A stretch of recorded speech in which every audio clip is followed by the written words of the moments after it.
Hello guys, मैं हूं Peter. तो कैसे हैं आप सब? सस्पेंस एंड मोटिवेटर में सबको स्वागत है।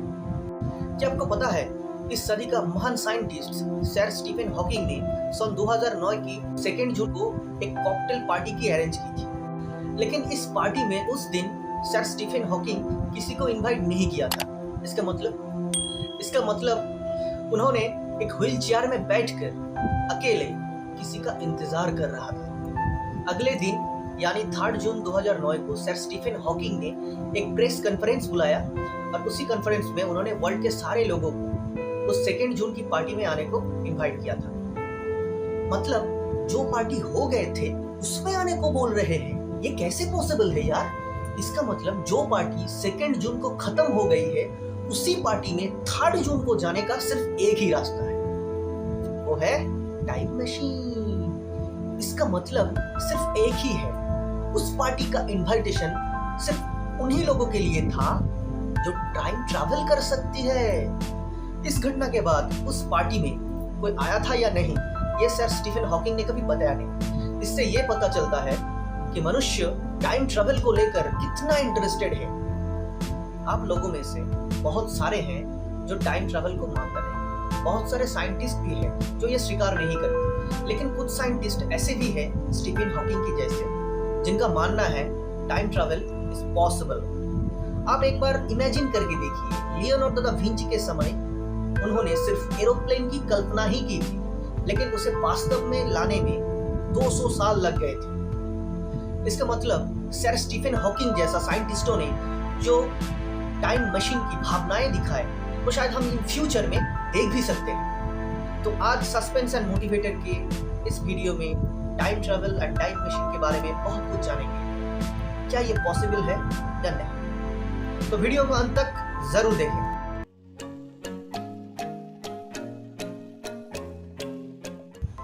समय एक ऐसी चीज है जिसे कोई कैद कर नहीं रख सकता। समय हर पल गतिशील है, अर्थात समय सिर्फ बहती जा रही है। एक कहावत है, सुना तो होगा, time is wait for non.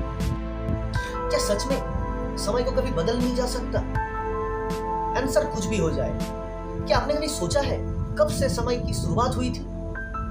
99% लोग इसके बारे में कभी सोचा ही नहीं। लेकिन सभी को यह जरूर पता है कि पृथ्वी के हर स्थान में हर एक के लिए समय का गति समान और ध्रुवक है, जो ये दर्शाता है कि 60 seconds is equal to 1 minute and 60 minutes is equal to 1 hour। और ये थ्योरी महान साइंटिस्ट सर गैलीलियो गैलीली की तरफ से सही है, लेकिन एक और महान साइंटिस्ट सर एल्बर्ट आइंस्टाइन का एक महान आविष्कार theory of relativity sir Galileo Galilei का ये थ्योरी का मान्यता नहीं देते हैं। थ्योरी ऑफ रिलेटिविटी का मानना है एक ही समय में दो अलग वस्तु पर समय का गति डिफरेंट हो सकता है, और ये मैथमेटिकली कैलकुलेशन द्वारा प्रमाणित भी है। E = mc²। इसे समझने के लिए कुछ टफ मैथमेटिकल कैलकुलेशन को समझना पड़ेगा पहले, और इसी फॉर्मूला को बहुत ही इजी प्रोसेस में मैं आप लोगों को समझाने का प्रयास करूंगा। सर आइंस्टाइन उनका ये महान थ्योरी के माध्यम से ये प्रमाणित किया है कि पृथ्वी के अलग अलग स्थान में समय का गति अलग होता है, अर्थात पृथ्वी के एक स्थान में समय ज्यादा फास्ट चलता है तो दूसरे स्थान में समय का गति थोड़ा स्लो हो जाता है। इस थ्योरी आने से पहले सबको मानना यह था कि मंगल ग्रह का 1 घंटा और हमारे पृथ्वी का 1 घंटा समान है, लेकिन ये सही नहीं है। सही ये है टाइम एंड स्पेस में एक कनेक्टिविटी है जिसे हम स्पेस टाइम कहते हैं। समय एक 4th डायमेंशन वाला चीज है जिसे हम इंक्रीज भी कर सकते हैं और डिक्रीज भी कर सकते हैं।